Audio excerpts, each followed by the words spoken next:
Hey there, welcome back to my kitchen. Today I'm excited to share 4 marinade recipes with you. It is grilling season, so you can of course grill any of these recipes outside. Some of them I did cook inside just to make this video a little bit different, not the same thing for every recipe.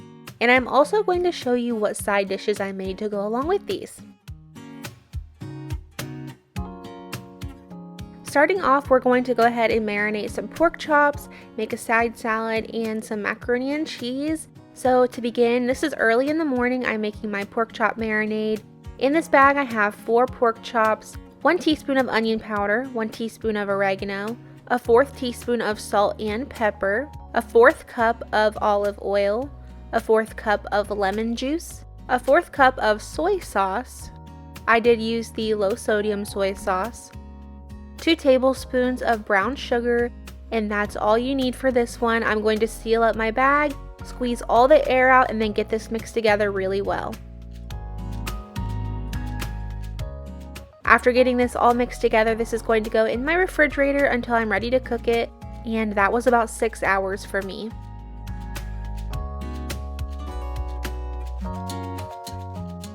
So later on, when we were about to eat, my husband was outside grilling those pork chops. I went ahead and got us a salad started. So I went ahead and chopped up just a little bit of iceberg lettuce. I'm also going to combine that with some spring mix. If you've never had spring mix, it seems like it's a lot more leafy, if that makes any sense. So I like to mix a little bit of iceberg with it so it doesn't feel like you're just eating grass, as my husband would say. I actually love spring mix. So I always mix a little bit of iceberg lettuce to go in with that as well. I'm also going to add on some shredded cheese. I believe I was just using some Colby Jack here. I love to have green onions on my salad, so I had this green onion that was actually pretty big. I went ahead and chopped it up into smaller pieces and added that to both of our salads.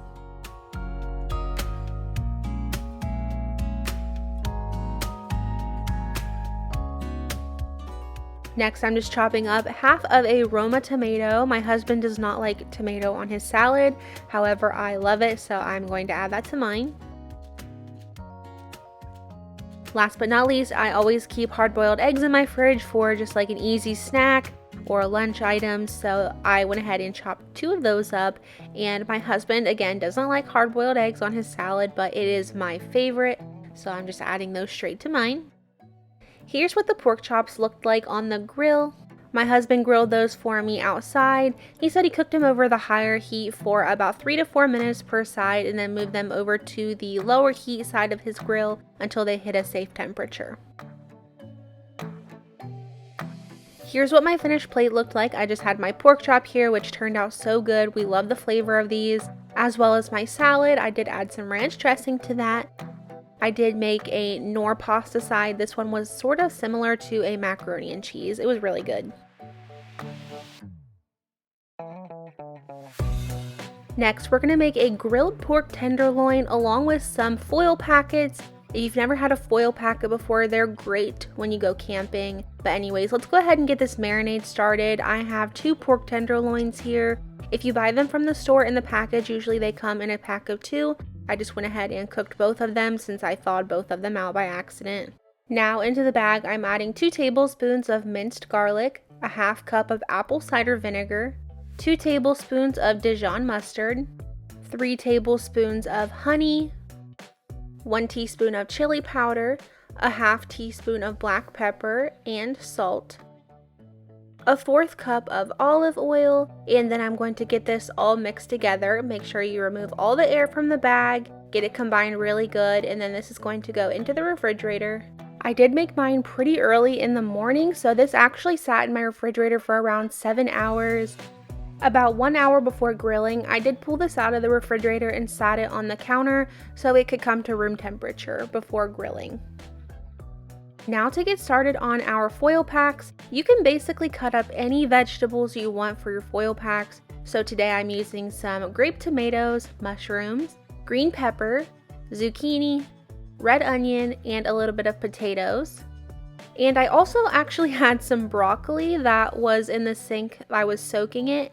and I forgot about it, so we didn't actually add that into this today, but you can add broccoli, it's another great one, or cauliflower. And then I also pulled out some red peppers from the freezer. They were frozen, but that's totally fine. Next, you'll need to set out squares of foil for as many people as you're going to be feeding and divide all of your ingredients between your foil packets. You can personalize these by whoever is eating them. For example, I'm adding the grape tomatoes and zucchini to mine and leaving those out of my husband's because I know he would not like those.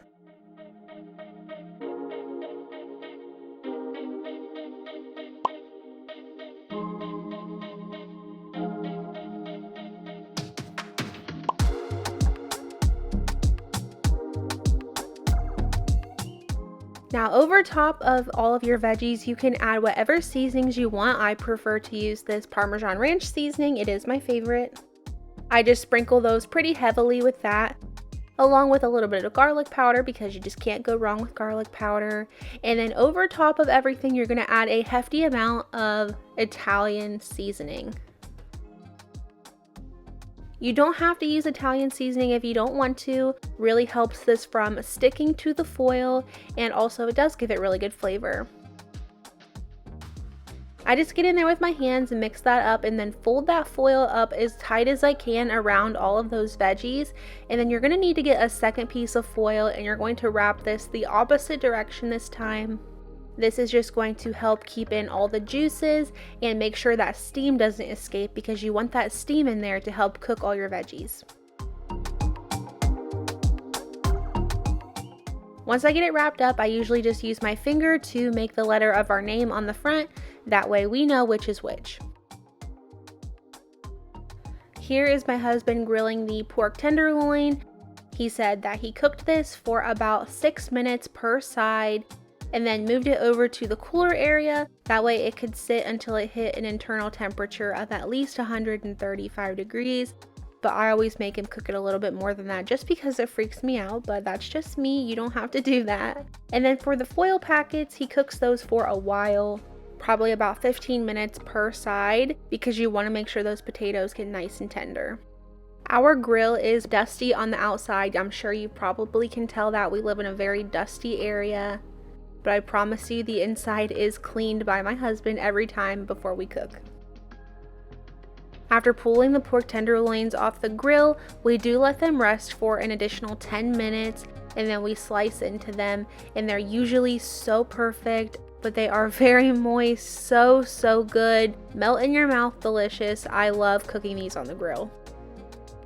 Here's what the foil packet looks like when it's all done. You do want to be careful not to burn yourself on the steam because that steam is so hot. It will burn your hands, so make sure you use something like I am. I'm just using some tongs to help me peel that open.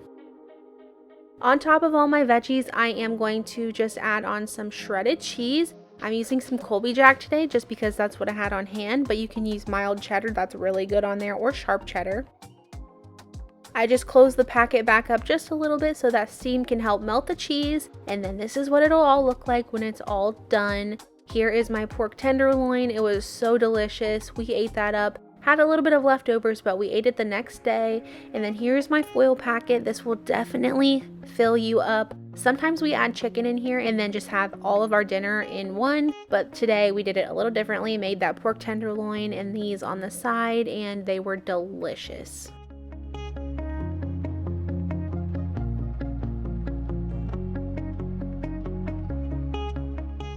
Now moving on from the pork, we're going to marinate some chicken, and we're going to make this lemon garlic chicken with some cream cheese potatoes.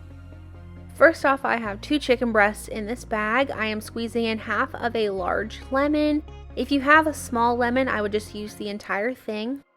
Next, I'm adding about a 1/4 cup of olive oil, 1 teaspoon of Dijon mustard, 1 tablespoon of minced garlic, 1 teaspoon of basil, a 1/2 teaspoon of black pepper, 1 teaspoon of salt, 1 teaspoon of onion powder and garlic powder, a 1/2 teaspoon of paprika, a 1/4 teaspoon of cumin, a 1/2 teaspoon of thyme, and 1 teaspoon of regular sugar.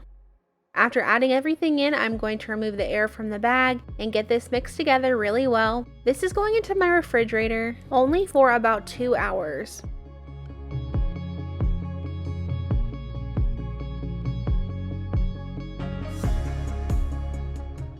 After 2 hours, I did go ahead and preheat my oven to 375 degrees, and into a small baking dish I added both of my chicken breasts.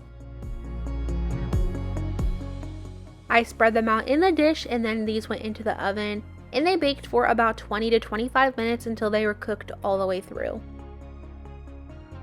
Here's what they look like when they're all done, not much different. But while these chicken breasts were in the oven, I went ahead and started on my potatoes. I'm using 1 bag of these baby Dutch potatoes. I already washed them really well, and now I'm taking the smaller ones and just adding those back into my colander. And the bigger ones I'm going to cut in half, that way they are about the same size as the smaller ones.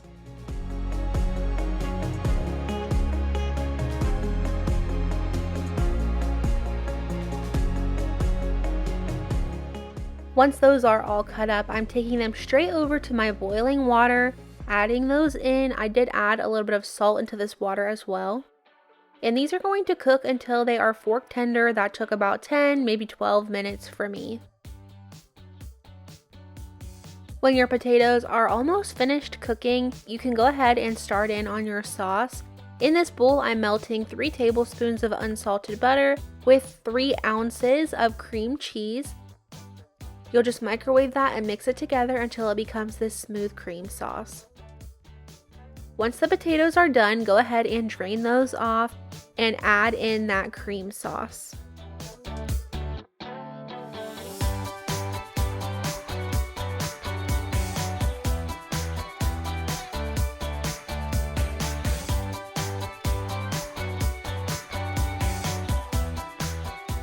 I kind of just made these potatoes up this night because I could not remember what exactly I wanted to make with this chicken, but these potatoes turned out so stinking good. Me and my husband loved them and we ate every bit.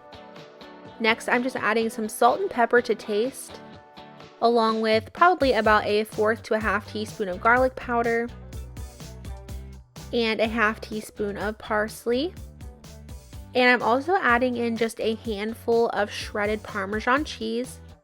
Now I'm mixing this together and I'm kind of just folding my potatoes, that way I don't squish them too much. And I'm going to mix them a little bit until I start seeing that Parmesan cheese string between the potatoes, that way it has melted just a little bit. Here is what my finished plate looked like. I have my chicken right here. I did slice it up just to make it a little easier to eat and a little bit prettier to the eye. And then I also have some Italian style green beans. I just cooked those with salt, pepper, garlic powder, and butter. And then here are those potatoes. I just kind of made these up because I forgot what I was actually supposed to be making with this chicken, and they turned out amazing. My husband's already asked me to make them again.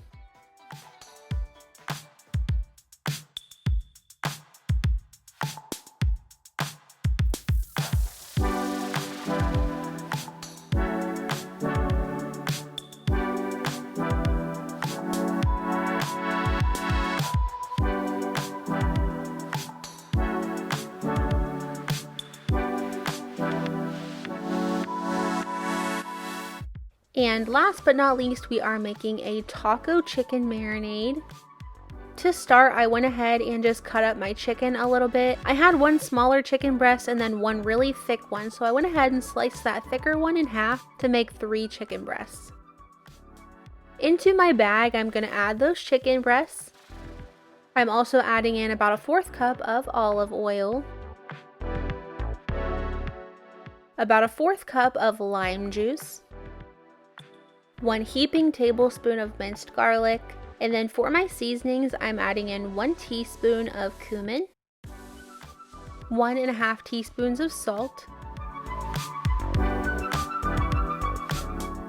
1.5 teaspoons of chili powder,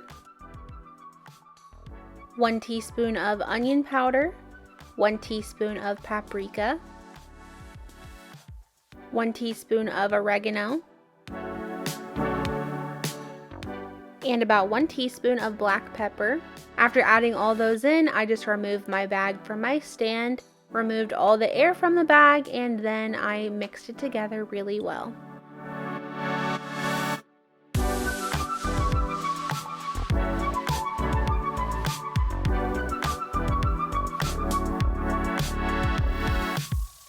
I let this marinate in my refrigerator for about 2 hours. It doesn't need much longer than that, and then once it was done, I started cooking it in my cast iron skillet. This chicken is really good grilled. However, my husband wasn't home and I hate using the charcoal grill, so we're using the cast iron tonight. I just heated up some olive oil in there and we're gonna cook them right here.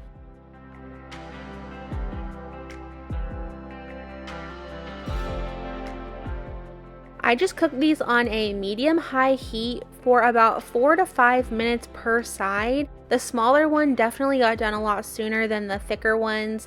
I just made sure that they were cooked all the way through and temped them with my meat thermometer.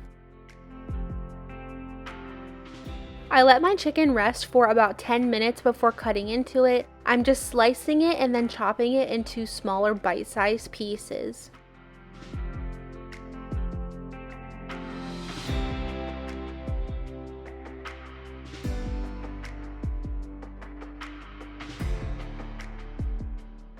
Here's what it looks like when it's all done. We just ate these and some street tacos. I also served some Mexican rice with that, refried beans, and some guacamole, topping my tacos with some shredded cheese, sour cream, a little bit of Diablo sauce from Taco Bell. It's my favorite. This meal was a 10 out of 10. Thank you so much for watching today. I really hope you enjoyed these meals and got some good ideas out of them. Leave me a flower down below if you made it all the way through this video. Thanks so much for being here. I appreciate your time and I'll see you back here next Sunday. Bye guys.